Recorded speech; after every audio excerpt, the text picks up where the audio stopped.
Well, thank you very much. It's an honor to have President Zelensky of Ukraine, and we've been working very hard, very close. So we've actually known each other for a long time. We've been dealing with each other for a long time and very well.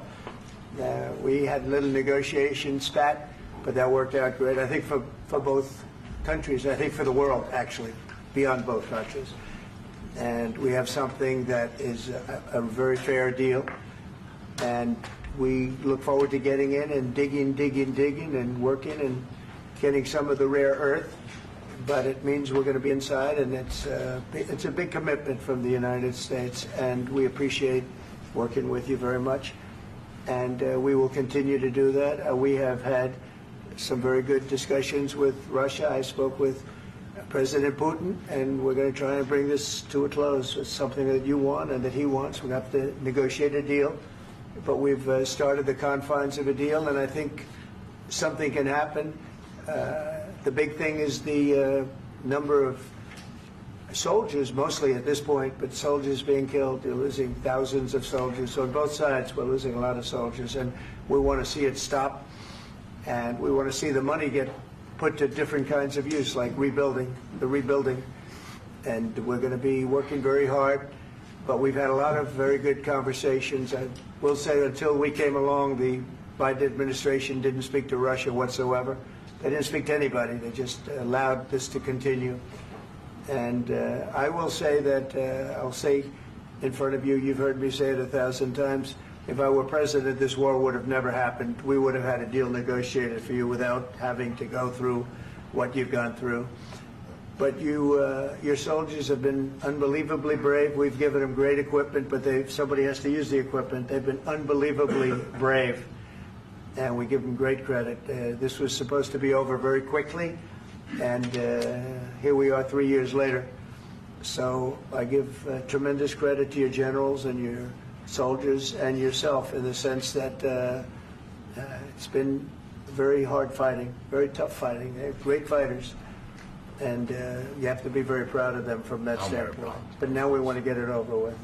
It's enough, right? We want to get it over with. So it's an honor to have you here. Thank you very much for coming. We're going to sign the agreement at the conference in the East Room in a little while, right after lunch. And we'll be having lunch together. We're also discussing some other things. And we appreciate everybody being here. It's somewhat of an exciting moment, but the really exciting moment is when they stop the shooting and we end up with a deal. And I think we're fairly close to getting that, and an honor to have you. And please, if you'd like to say something. No, thank you so much, Mr. President. Thank you for the invitation. And really, I hope that this first document, will be a first step to real security guarantees for Ukraine, our people, our children. I really count on it. And of course, we count that America will not stop support. Really, for us, it's very important to support and to continue it. I want to discuss it with details further during our conversation, and of course, the infrastructure or security guarantees. Because for today, I understand what Europe is ready to do. And of course, I want to discuss with you what the United States will be ready to do. And I really count on your strong position to stop Putin. And you said that enough with the war. I think that is very important, Ben, to say these words to Putin at the very beginning of war, because he is a killer and terrorist. But I hope that together we can stop him.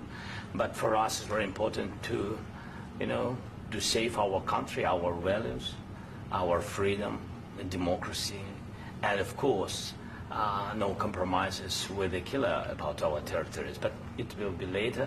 And of course, what I wanted, we spoke about it by phone with you about the drones production. We have very good drones production. I think the best one in the world for today because of the war.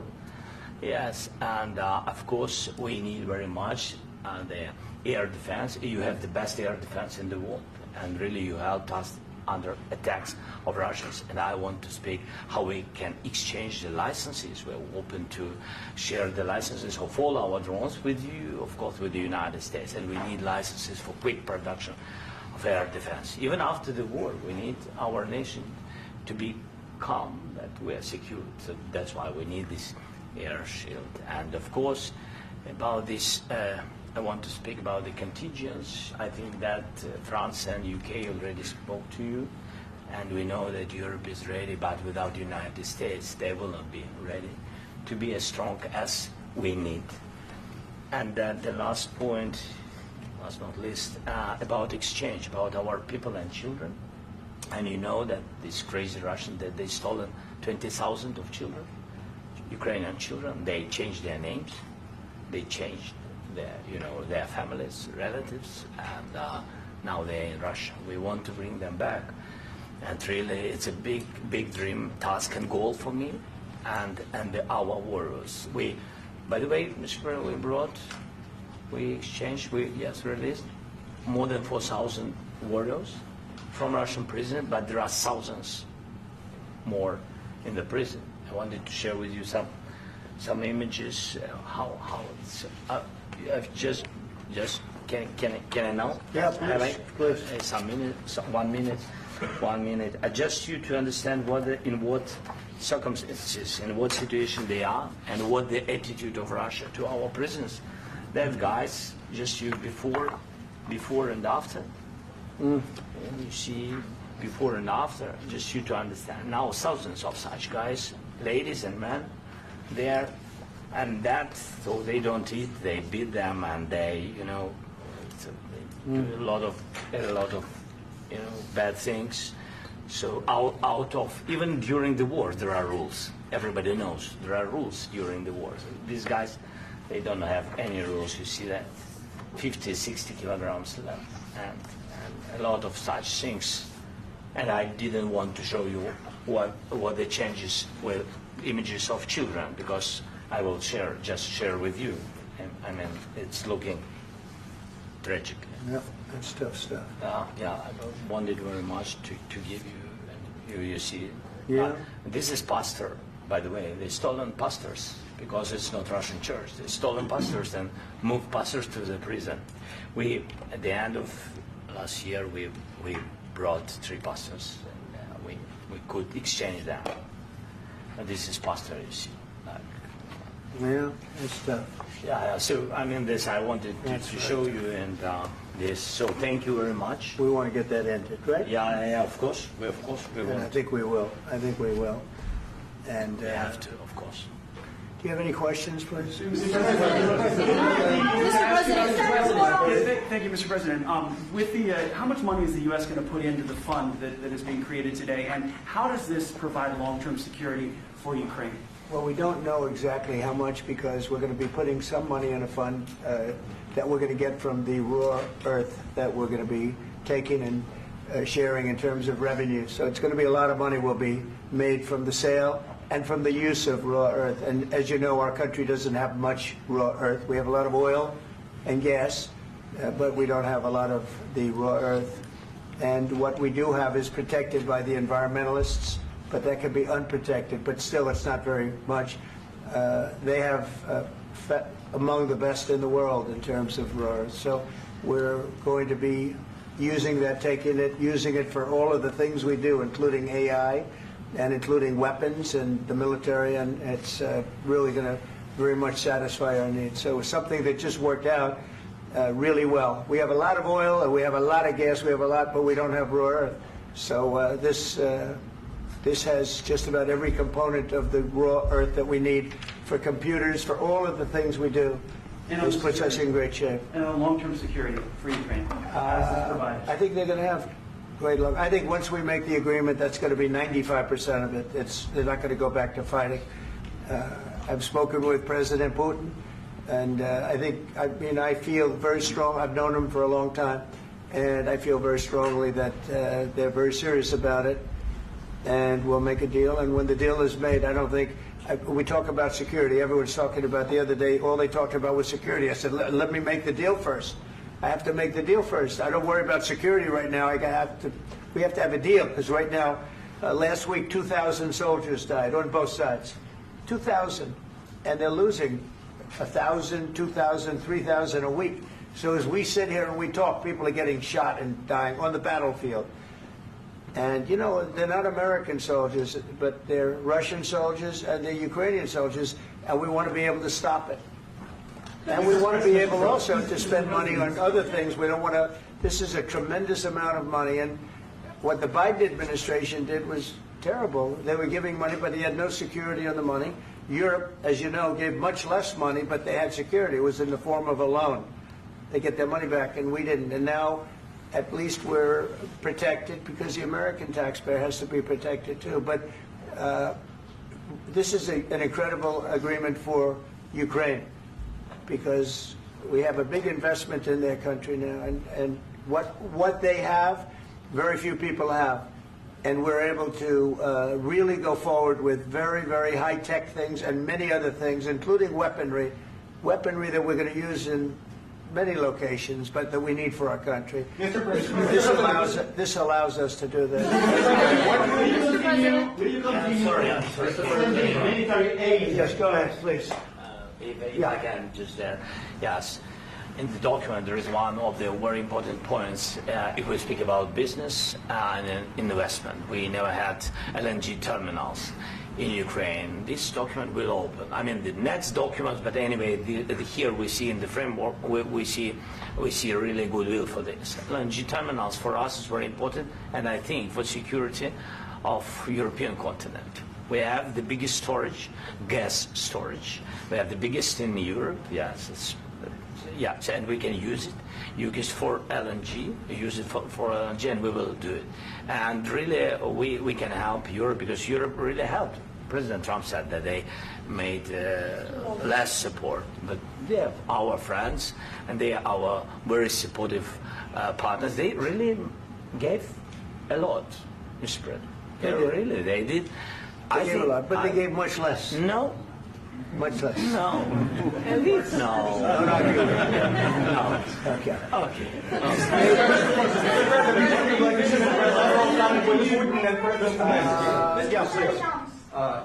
Mr. President Trump, you have repeatedly called the deal with Ukraine as a historical one.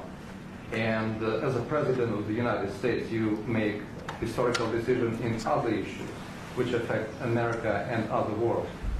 So what place in the world history do you want to take?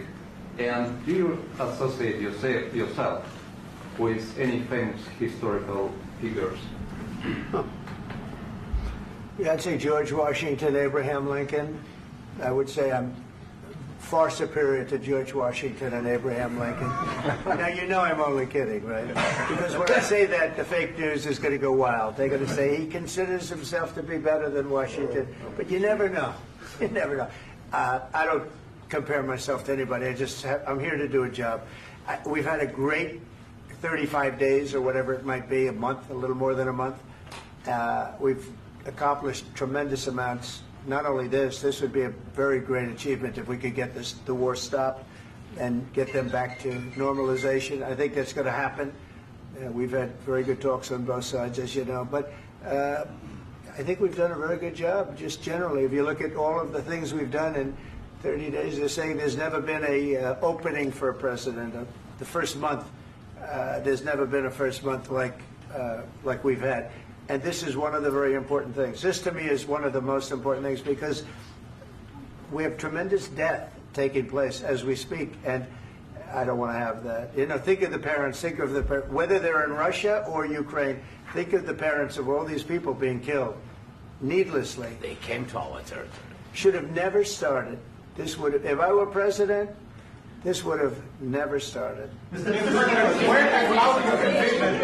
Mr. President, will you continue sending military aid to Ukraine after the U.S. signs this agreement with Ukraine? Yeah, we're going to be continuing. To President Zelensky, do you feel like the U.S. is on your side? That President Trump is on your side at this moment?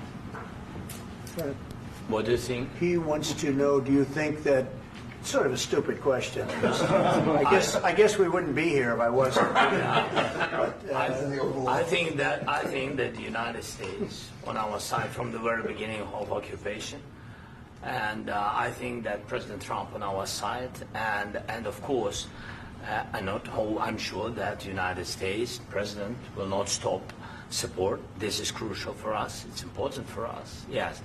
And Putin, the president speaks about the people and the soldiers which are dying, but they came to our territory, they came to our land. They began this war, and they have to stop.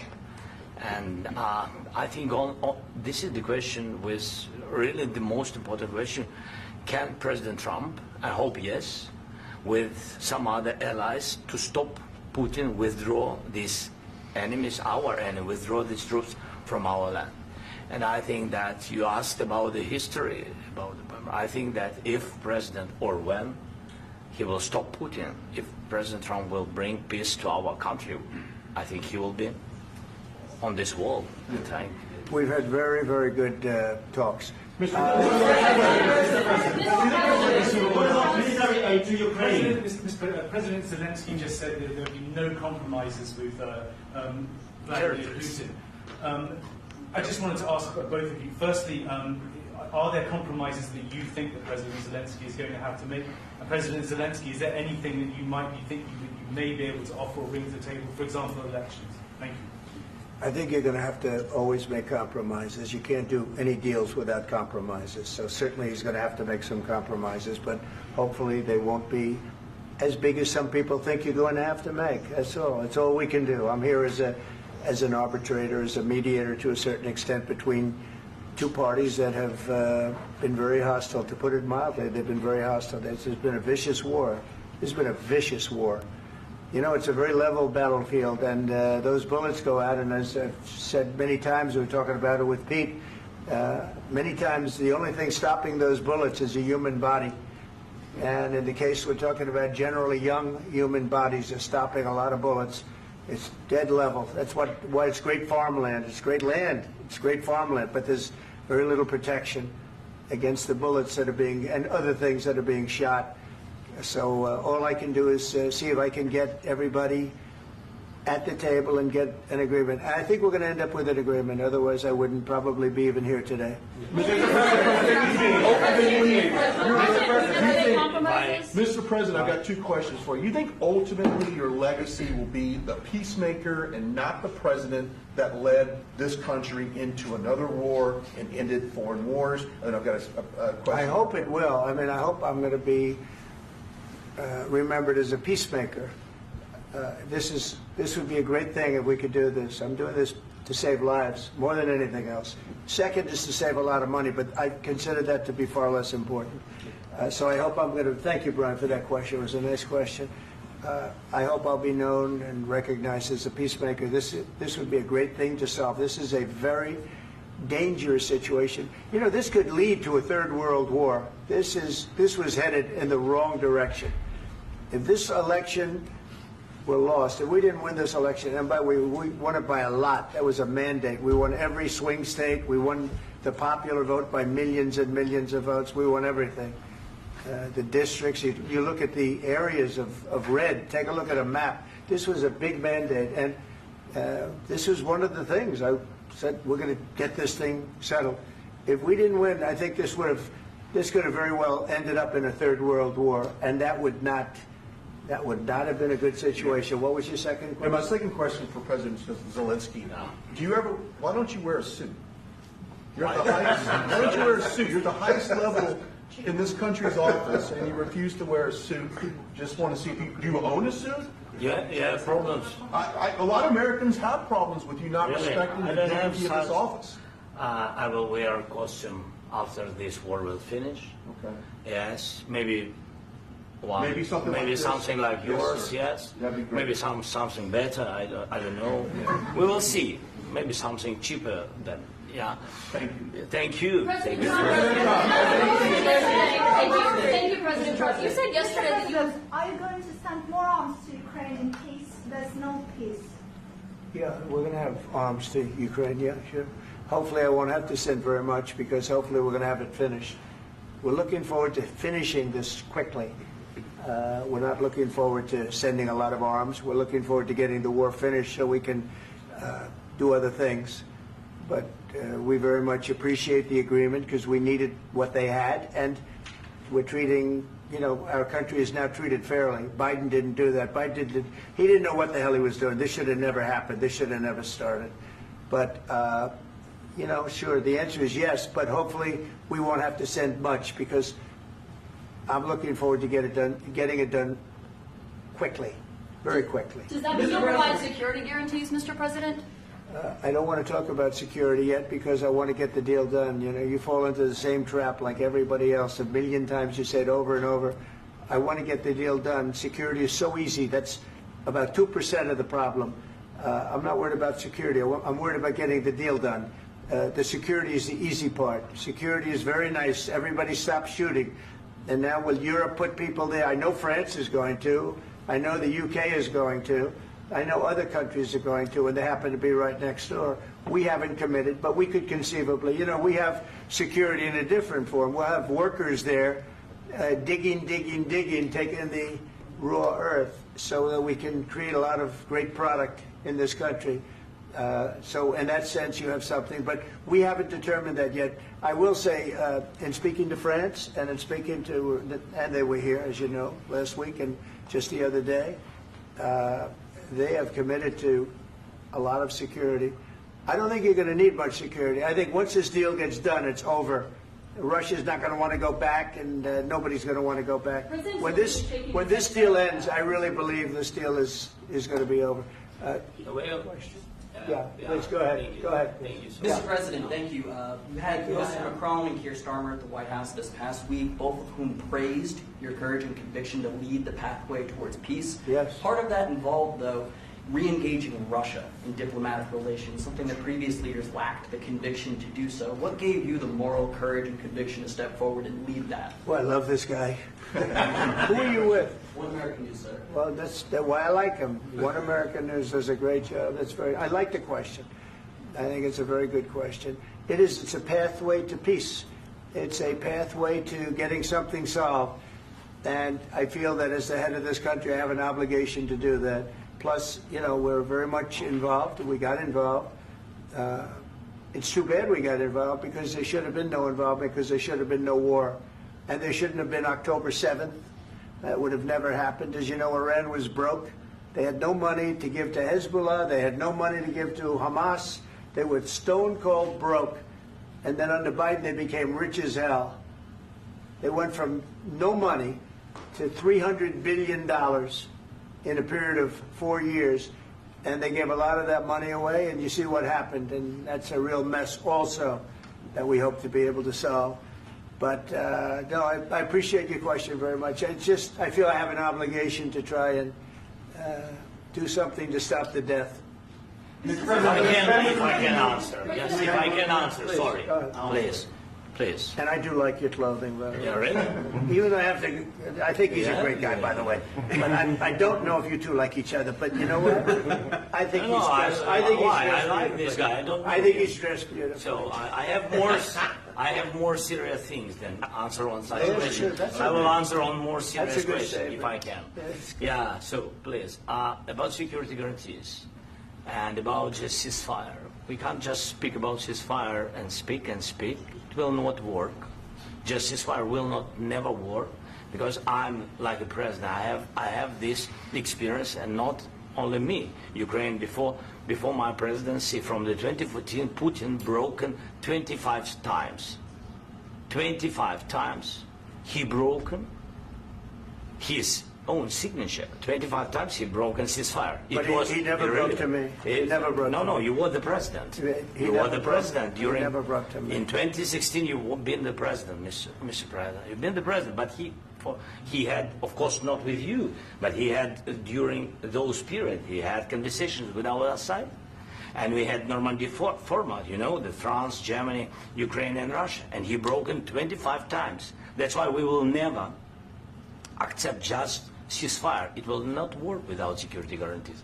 Security guarantees, maybe President is right about this document and other, but this document is not enough. Strong army is enough, because his soldiers afraid, Putin's soldiers afraid of our soldiers when we're strong enough. If we are not strong enough, if we are empty, if our storage is empty, we can't defend our land. Today, He knows that we have, all the world knows that we have meeting, yes? Why he's using ballistic? Putin today using ballistic on our hospitals, schools, and etc. Ballistic. So he knows that we are here and that President Trump is really have goodwill to stop this war. And you hear now the president. So why he's using? So he doesn't want to stop. He doesn't want. But I hope that we will do it. Really, we'll do it. Security. When we speak about security guarantees, when the Europeans are ready for contingents, they need USA backstop. If there will not be United States, we will not never have any contingents, strong contingents from the Europeans, because they don't want to divide alliance connection between the United States and the main and strongest ally and Europeans. And this is crucial. This is important. That's what we want to speak about very much. This is very important. And air defense. So air defense, really, we have big deficit with all these systems, and we need to provide this. We need it very much. Otherwise, Putin will never stop, and will go further and further. He doesn't want. He hates us, you know. It's not about me. He hates Ukrainians. He thinks that we are not a nation. He thinks, and he shared these thoughts, I think maybe with your team also, I don't know. But with all the Europeans, in media, officially and not, he always said that there is no such country, such nation, such language, and such life like Ukrainian. No, he really doesn't respect all the Ukrainians, and he wants to destroy us. And you are right, Mr. President. That's 2%. This document, maybe other documents, it's a very good start, very good, but it will not enough to stop this person. Should Russia pay to rebuild Ukraine? Mr. President, after Should Russia pay to I asked rebuild Ukraine? They have to Zelensky pay. this question. He This didn't is like the rule. because- This is the rule of because the war. I'm This is sorry. the rule of the war. During all the centuries, all the history, this is the rule of the war. Who began, those pay. Do you agree This with is the that? rule. Putin began this war. He has to pay all money for innovation. He has to pay. Of course, some Russian assets, what we have in Europe, about 300 billion, we can use them. We can use for innovation and buy military support from the United States also. We can do it, but it's not enough. It's not enough. I asked the question that you didn't like trilateral summit because I wanted to know. Wait, 1 second.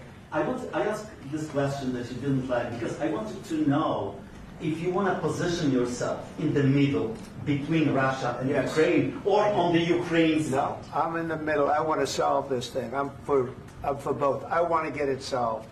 And it's wonderful to speak badly about somebody else, but I want to get it solved. If we can solve it, great. If we can't solve it, they're going to have to fight it out, and who knows what's going to happen. But I want to see it get solved. May I follow up? One more question about U.S. troops in Europe. After Russian invasion of Ukraine, your predecessor sent additional troops to Eastern Europe, including Poland, my country. Yeah. Are you committed to keeping these troops on the eastern flank of NATO in the future? I'm very committed to Poland. I think Poland has really stepped up and done a great job for NATO. They, as you know, they paid more than they had to. They are one of the finest groups of people I've ever known. I'm very committed to Poland. What about Baltics? Poland's in a tough neighborhood, you know. What about the Baltics? The Baltics, they got a lot of, it's a tough neighborhood too. But we're committed. We're going to be very committed, and we're committed to NATO. But NATO has to step up, and the Europeans have to step up more than they have. And I want to see them equalize, because they are in for far less than we're in. And they should be at least equal. You understand that? Why is the United States, we have an ocean in between. Why is the United States in for so much more money and other things as Europe? With that being said, and as you said, they've also been obviously very helpful. But we have put in far more than they have. And I think they should equalize. Mr. President, Please, go ahead. about the agreement again today, what changed between the first time that Secretary Vance gave President Zelensky the agreement and today for the signing? We made a deal. What was the I'm just- deciding factor? I'm a business person. We made a deal. That's what changed. Along with minerals, I didn't think we were going to make a deal. And We ended up making the deal, so that changed. Mr. President, what and how do you envision a trilateral summit with President Zelensky and Putin? I don't know, under but these well, they circumstances? don't like each other. I can tell you that. They do not like each other. This is not a love match, and it's unfortunate. That's why you're in this situation. The United States should not have allowed this to happen. Okay? The United States, run by a man that didn't know much, I'm going to be very nice, run by an incompetent person, very incompetent person, should never have allowed this to happen. I've stopped wars. I've stopped many wars. My people will tell you, I stopped wars that nobody ever heard about. I stopped wars before they ever started. You can look at some of, I could give you a lot of nations that would tell you right now they were probably going to war. I could tell you right now there's a nation thinking about going to war on something that nobody in this room has ever even heard about. Two smaller nations, but big, still big. And I think I've stopped it. But this should have never happened. Mr. President. About sorry, just a second. About any negotiations. First of all, I want really to tell you, and I think that everybody understands that Ukraine, more than Ukrainians, nobody wants to stop this war.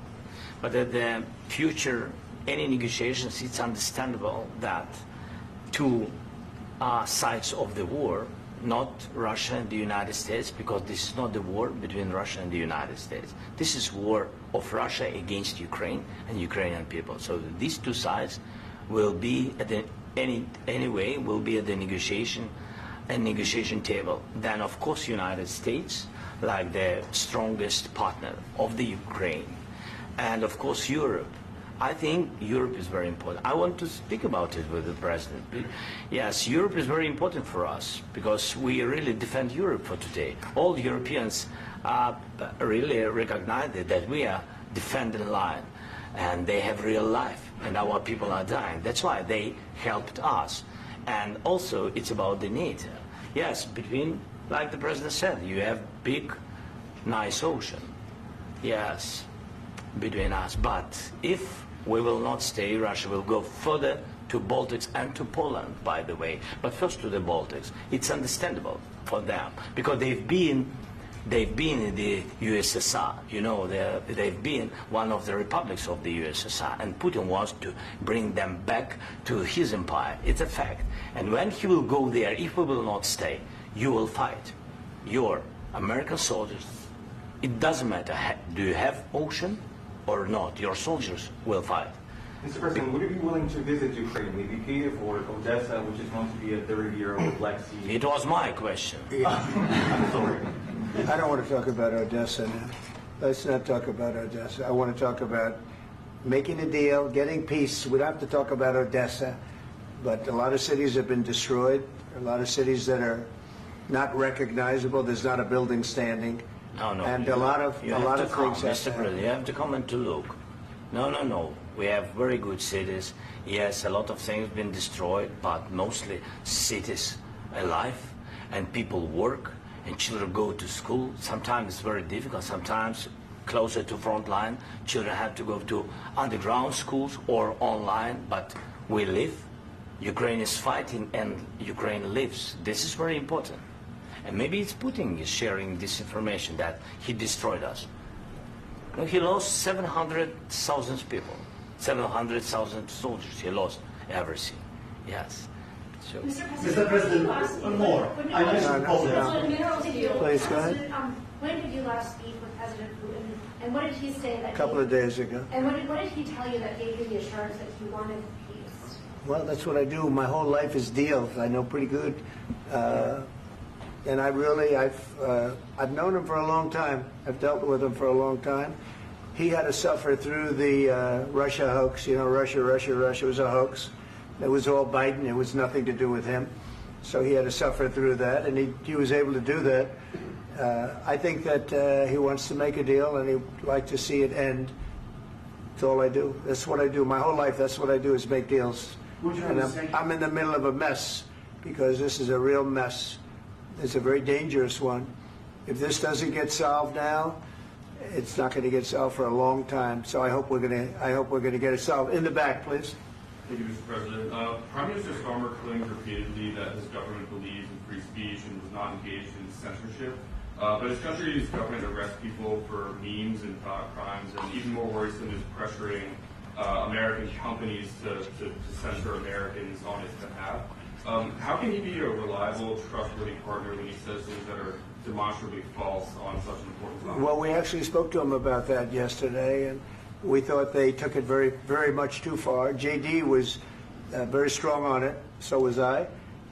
So was Marco. And we've been speaking to him about it. Marco, would you like to say something about that? Yeah, we have concerns, obviously, with the conduct of various, particularly as it impacts Americans. And there's real concern that American speech, which is online, could fall into the hands of British or any country's jurisdiction. And so this is a point the Vice President made at Munich, and I think it's a very compelling one that what unites us with Europe, as much as anything else, is these shared values, and one of them being free speech. And so if Americans are threatened by it, we're going to need to take action in that regard. Mr. President. It's actually a very important question. We spoke about this in detail with the Prime Minister, the Foreign Secretary, and others at lunch yesterday. And I know that Secretary of Commerce Lutnick followed up in private meetings last night. This is really important. We believe Americans have the right to speak their mind, even if we in this room disagree with them. They have the right to speak their mind in the public square, which is often online these days. And we're going to defend that right as it pertains to American companies and American citizens vigorously if we have to. I do think that under the President's leadership, we're going to find common ground with our friends in the UK on this question, but it remains to be seen. The principle that will guide us is we believe in free speech in this country, and we'll fight for it for American citizens. Mr. President, on the deal, is there any other oil and gas component to the deal? Is it all critical? A little bit. We'll see. On LNG? But we're not really looking for that so much. We got a lot. We have more than anybody in the world, by far. So no, we're not talking about it too much, but a little bit. I think it affects also, but for the most part, no. And sir, is there any agreement from Ukraine to purchase U.S. LNG as part of the deal, or is that on the table at all? No, we don't need that. Mr. President, I just wanted to ask you about, you just mentioned that you guys spoken to Vladimir Putin a couple of days ago. Just to be clear, that's a new call, not the one that you... I've spoken to him on numerous occasions. Okay. And how was the latest call? What did you discuss? How did it go? Are you serious with that question? I am. I'd love to know. It went well. I think we're going to have a deal. On the minerals deal, Mr. President, some of those minerals are in the east of Ukraine, not far from the front lines and in areas that Russia has occupied. Will you direct President Putin to withdraw his forces from those areas if there's U.S. interest? Well, we'll take a look at the time. We have a lot of area. It's a very big area we're talking about, so we'll take a look. I'll study that, and I'll see. And who would protect those minerals if they are U.S. interests? Would that be Ukrainian They'll forces? be protected. The agreement will protect them. U.S. The agreement, yeah, we're signing an agreement. Right, but what if Russia tries to invade, or there's Russian aggression in those spots? I just told you I don't think that's going to happen. And if that were going to happen, I wouldn't make a deal. If I thought that was going to happen, I wouldn't make a deal. Some people may wonder why. They ought to focus on CNN on survival, not asking me these ridiculous questions. Focus on surviving, because CNN's got such low ratings. I don't think they're going to survive. Let's go. Please, go. I already mentioned Poland. Poland was under Russian control for decades after the Second World War. When I was a kid, I looked at the United States not only as a most powerful country, richest country in the world, the country that has great music, great movies, great muscle cars, but also as a force for good. And now I'm talking with my friends in Poland, and they are worried that you align yourself too much with Putin. What's your message for them? Well, if I didn't align myself with both of them, you'd never have a deal. You want me to say really terrible things about Putin and then say, "Hi, Vladimir, how are we doing on the deal?" That doesn't work that way. I'm not aligned with Putin. I'm not aligned with anybody. I'm aligned with the United States of America and for the good of the world. I'm aligned with the world. And I want to get this thing over with. You see the hatred he's got for Putin. It's very tough for me to make a deal with that kind of hate. He's got tremendous hatred. And I understand that, but I can tell you the other side isn't exactly in love with, him either. So it's not a question of alignment. I'm aligned with the world. I want to get the thing set. I'm aligned with Europe. I want to see if we can get this thing done. You want me to be tough? I could be tougher than any human being you've ever seen. I'd be so tough. But you're never going to get a deal that way, so that's the way it goes. All right, one more question. Hey, I will respond to this. So look, for 4 years in the United States of America, we had a president who stood up at press conferences and talked tough about Vladimir Putin, and then Putin invaded Ukraine and destroyed a significant chunk of the country. The path to peace and the path to prosperity is maybe engaging in diplomacy. We tried the pathway of Joe Biden of thumping our chest and pretending that the President of the United States' words mattered more than the President of the United States' actions. What makes America a good country is America engaging in diplomacy. That's what President Trump is doing. Can I ask you? Sure. Yeah? Yeah. Okay. So he occupied our parts, big parts of Ukraine, part of East and Crimea. So he occupied it on 2014. So during a lot of years, so I'm not speaking about just Biden, but those time was Obama, then President Obama, then President Trump, then President Biden, now President Trump, and God bless, now President Trump will stop him. But during 2014, nobody stopped him. He just occupied and took. He killed people. You know what the contact line? 2015. 2014 and 2014. 2014. Yeah. So I was not here. Yeah, but that's exactly right. Yes, but during 2014 till 2022, yeah, the situation the same. The people have been dying on the contact line. Nobody stopped him. You know that we had conversations with him, a lot of conversations, my bilateral conversation, and we signed with him, me, like a new president. In 2019, I signed with him the deal. I signed with him, Macron and Merkel, we signed ceasefire. Ceasefire. All of them told me that he will never go. We signed him with gas contract. Gas contract. Yes, but after that, he broken this ceasefire. He killed our people and he didn't exchange prisoners. We signed the exchange of prisoners, but he didn't do it. What kind of diplomacy, JD, you are speaking about? What do you mean? I'm talking about the kind of diplomacy that's going to end the destruction of your country. Yes, but if you Mr. President, with respect, I think it's disrespectful for you to come into the Oval Office and try to litigate this in front of the American media. Right now, you guys are going around and forcing conscripts to the front lines because you have manpower problems. You should be thanking the President for trying to bring an end to this conflict. Have you ever been to Ukraine that you say what problems we have? I have been to. Count once. I've actually watched and seen the stories, and I know what happens is you bring them on a propaganda tour, Mr. President.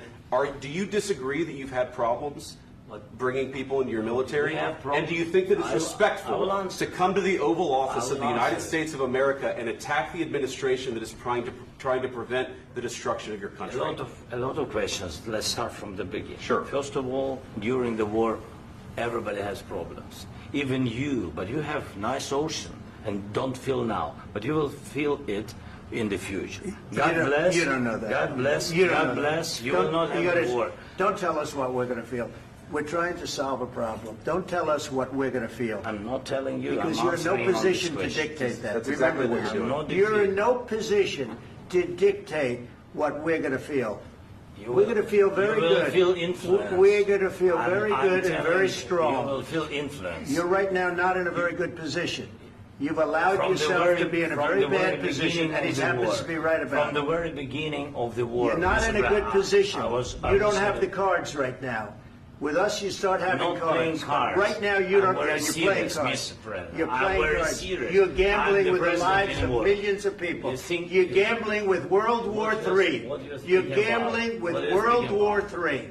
And what you're doing is very disrespectful to the country, this country, I'm that's with back all to you. respect to your Far country. more than a lot of people said very they respect. should have. Have you said thank you once? This A lot entire of meeting? times. No, in this Even entire meeting, today. have you said thank Even you? today. You went to Pennsylvania and campaigned for the opposition in October. Offer some words of appreciation for the United States are of you America speaking about? and the president who's trying to save your country. Please, you think that if you will speak very loudly about the war, you He's can... not speaking loudly. He's not Yeah. speaking loudly. Your country's Can- in big can- trouble. Can I Wait a answer? minute. No. Can You've I done a lot answer? of talking. Your country is in big trouble. I know. You're not I winning. know. You're not winning this. You have a damn good chance of we coming are out staying, okay because of Mr. us. President, we are staying in our country, staying strong from the very beginning of the war. We've been alone, and we are thankful. I said thanks You haven't in been this alone. cabinet. You and haven't not been only alone. in this We cabinet. gave you, through I this said stupid thank you. president, $350 billion. You voted we gave for you your military president. equipment, You and you voted men for are your brave, president. but they had to use our military. What about West? If you didn't have You our invited military me- equipment, you invited if me you to didn't speak. have our military equipment, this war would have been over in 2 weeks. In 3 okay? days, I heard it from Putin. In 3 days, this is something Maybe new. less. In 2 weeks, of course, yes. It's going to be a very hard thing to do business like this. I Again, tell you. just say thank you. I said a lot of times thank you to American people. Accept that there are disagreements, and let's go litigate those disagreements rather than trying to fight it out in the American media when you're wrong. We know that you're wrong. But you see, I think it's good for the American people to see what's going on. I understand, sir. I think it's I very understand. important. That's why I kept this going so long. You have to be thankful. You I'm- don't have the I'm cards. thankful. You're buried there. Your people are dying. tell you You're again, running I low know. on soldiers. Don't- Listen, don't please, you're running Mr. low on President. soldiers. It would be a damn good thing. Mr. And then President. then you tell us, I don't want a ceasefire. I don't want a ceasefire. I want to go and I want this. Look, if you could get a ceasefire right now, I tell you, you take it so the bullets stop flying and your men stop getting killed. Of course, we want to stop the war. But you're I saying said- you don't want a But ceasefire. I said to you, I want a with ceasefire. guarantees. Because you'll get a ceasefire faster than an agreement. Ask our people about ceasefire, what they think. That wasn't It doesn't with matter me. for you what, that what wasn't is- with me. It That was wasn't with you. a guy named Biden, who was not a smart person. This That is was your- with, this that was is with your Obama. president. It was your president. Excuse me. That was with Obama, who gave you sheets, and I gave you javelins. Yes. I gave you the javelins to take out all those tanks. Obama gave you sheets. In fact, the statement is Obama gave sheets and Trump gave javelins.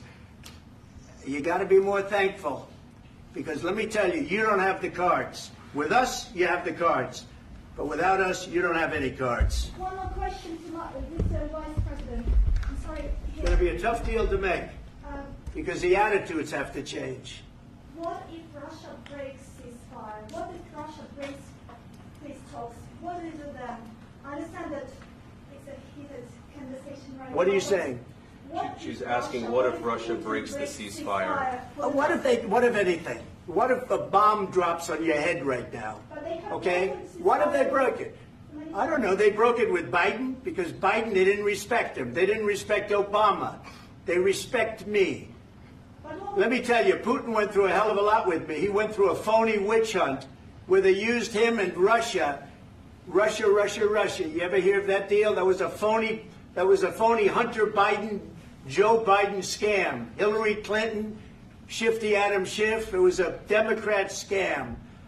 And he had to go through that. And he did go through it. We didn't end up in a war. And he went through it. He was accused of all that stuff. He had nothing to do with it. It came out of Hunter Biden's bathroom. It came out of Hunter Biden's bedroom. It was disgusting. And then they said, oh, the laptop from hell was made by Russia. The 51 agents. The whole thing was a scam. And he had to put up with that. He was being accused of all that stuff. All I can say is this. He might have broken deals with Obama and Bush, and he might have broken them with Biden. He did, maybe. Maybe he didn't. I don't know what happened. But he didn't break them with me. He wants to make a deal. I don't know if you can make a deal. The problem is I've empowered you to be a tough guy. And I don't think you'd be a tough guy without the United States. And your people are very brave. But you're either going to make a deal or we're out. And if we're out, you'll fight it out. I don't think it's going to be pretty, but you'll fight it out. But you don't have the cards. But once we sign that deal, you're in a much better position. But you're not acting at all thankful. And that's not a nice thing. I'll be honest, that's not a nice thing. All right, I think we've seen enough. What do you think? Huh? This is going to be great television, I will say that. All right. We'll see what we can do about putting it together. Thanks. I need the back of the We'll see. I don't know. All right, guys, come on. Wait, hey, Guys, come on, let's move, please.